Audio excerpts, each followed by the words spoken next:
ছয় দফা আন্দোলন বাংলাদেশের একটি ঐতিহাসিক ও গুরুত্বপূর্ণ রাজনৈতিক ঘটনা।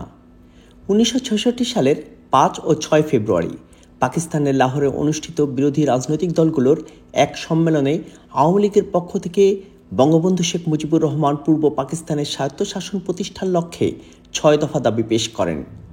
4 ফেব্রুয়ারি বঙ্গবন্ধু শেখ মুজিবুর রহমান পাকিস্তানের লাহোরে পৌঁছান এবং তার পরদিন অর্থাৎ 5 ফেব্রুয়ারি তিনি 6 দফা দাবি পেশ করেন। 6 ফেব্রুয়ারি পত্রিকায় বঙ্গবন্ধু শেখ মুজিবকে বিচ্ছিন্নতাবাদী হিসেবে চিহ্নিত করা হয়, ফলে নিজেই 6 ফেব্রুয়ারি সম্মেলন বর্জন করেন। 1966 সালের 21 ফেব্রুয়ারি আওয়ামী লীগের ওয়ার্কিং কমিটির সভায় 6 দফা প্রস্তাব এবং দাবি আদায়ের লক্ষ্যে আন্দোলনের কর্মসূচি সংগৃহীত হয়। বঙ্গবন্ধু শেখ মুজিবুর রহমান ও তাজউদ্দিন আহমেদের ভূমিকা সংবলিত 6 দফা কর্মসূচির একটি পুস্তিকা প্রকাশ করা হয়, যার নাম ছিল 6 দফা আমাদের বাঁচার দাবি। 23 ফেব্রুয়ারি বঙ্গবন্ধু শেখ মুজিবুর রহমান বিরোধী দলীয় সম্মেলনে 6 দফা পেশ করেন।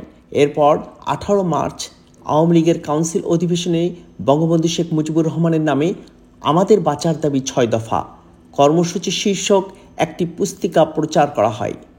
23 মার্চ আনুষ্ঠানিকভাবে লাহোর প্রস্তাবের সাথে মিল রেখে 6 দফা উত্থাপন করা হয়। 6 দফা দাবির মূল উদ্দেশ্য পাকিস্তান হবে একটি ফেডারেল রাষ্ট্র। 6 দফা কর্মসূচির ভিত্তিতে এই ফেডারেল রাষ্ট্রের প্রতিটি অঙ্গরাজ্যকে পররাষ্ট্র উপরাষ্ট্র পূর্ণ স্বায়ত্তশাসন দিতে হবে। 6 দফা কর্মসূচির ভিত্তি ছিল 1940 সালের ঐতিহাসিক লাহোর প্রস্তাব। পরবর্তীকালে এই 6 দফা দাবিকে কেন্দ্র করে বাঙালি জাতির স্বায়ত্তশাসনের আন্দোলন জোরদার হয়। বাংলাদেশের জন্য এই আন্দোলন এতই গুরুত্বপূর্ণ যে একে ম্যাগনা কার্টা বা বাঙালি জাতির মুক্তির সনদও বলা হয়। প্রতি বছর 7 জুন বাংলাদেশে 6 দফা দিবস পালন করা হয়। 1966 সালের 7 জুন 6 দফা দাবির পক্ষে দেশব্যাপী তীব্র গণ আন্দোলনের সূচনা হয়। এই দিনে আওয়ামী লীগের ডাকা হরতালে টঙ্গী, ঢাকা, নারায়ণগঞ্জে পুলিশ ও ইপিআরের গুলিতে মনু মিয়া, শফিক, শামসুল হক, মুজিবুল হক সহ 11 জন বাঙালি নিহত হন। 6 দফা আন্দোলনে প্রথম নিহত হয়েছিলেন সিলেটের মনু মিয়া। 6 দফা মূলত স্বাধীনতার এক দফা ছিল। 6 দফার মধ্যেই স্বাধীনতার বীজ নিহিত ছিল। রেহমান সোবহান, নুরুল ইসলাম সহ প্রমুখ বুদ্ধিজীবী 6 দফার খসড়া প্রণয়ন করেন।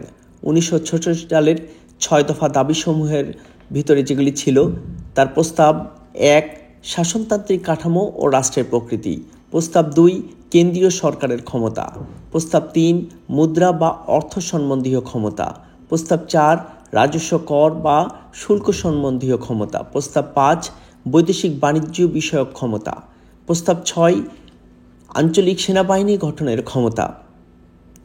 প্রিয় বন্ধুরা, জাতির জনক বঙ্গবন্ধু শেখ মুজিবুর রহমান জীবনভর সংগ্রাম করে গেছেন পাকিস্তান থেকে বাংলাদেশকে মুক্ত করবার জন্য। 1971 সালে তারই নেতৃত্বে আমরা একটি স্বাধীন সার্বভৌম বাংলাদেশ পেয়েছি। তারপর ইতিহাসের বিয়োগান্তক ঘটনা, 1975 সালের 15 আগস্ট বঙ্গবন্ধুকে সপরিবারে হত্যা করা হয়েছে। তারপর 1981 সালে তারই কন্যা বাংলাদেশের জনগণের আপামর জনগণের প্রিয় নেত্রী শেখ হাসিনা, জননেত্রী দেশরত শেখ হাসিনা, তিনি বাংলাদেশকে এগিয়ে নিয়ে চলেছেন। কিন্তু আমরা লক্ষ্য করছি 2024-এর 5ই আগস্টে বঙ্গবন্ধু কন্যা শেখ হাসিনার বিরুদ্ধে দীর্ঘদিনের পাকিস্তানি যে ষড়যন্ত্র, সেই ষড়যন্ত্রকে কেন্দ্র করে আবার 5ই আগস্টে বঙ্গবন্ধু কন্যা শেখ হাসিনাকে এদেশের ক্ষমতাচ্যুত করতে বাধ্য করা হয়েছে। তারপর ডক্টর ইউনূসের নেতৃত্বে যে উপদেষ্টা পরিষদ ক্ষমতায় এসেছে, সেই উপদেষ্টা পরিষদ ক্ষমতায় এসে আবার আমরা লক্ষ্য করছি পুরো বাংলাদেশকে সেই পাকিস্তানি কায়দায় চালানোর চেষ্টা করা হচ্ছে। আজ পুরো বাংলাদেশে মহান মুক্তিযুদ্ধ, বঙ্গবন্ধু সব কিছুকে অবমাননা করা হচ্ছে, মুক্তিযুদ্ধদেরকে অবমাননা করা হচ্ছে, তাদের সমস্ত ইতিহাসকে বিকৃত করে উপস্থাপন করা হচ্ছে। তা সেই জন্য আমরা বাংলাদেশের সকল আপামর জনসাধারণকে আমরা আহ্বান জানাচ্ছি, সবাই ঐক্যবদ্ধভাবে এগিয়ে আসুন। মুক্তিযুদ্ধের পক্ষের সরকার গঠন করবার জন্য আমরা সবাই ঐক্যবদ্ধভাবে এগিয়ে এসে এই ডক্টর ইউনূসের নেতৃত্বাধীন যে জঙ্গি সরকার, এই জঙ্গি সরকারকে বাংলাদেশ থেকে বিতাড়িত করি।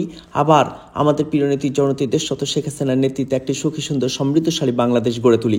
জয় বাংলা, জয় বঙ্গবন্ধু।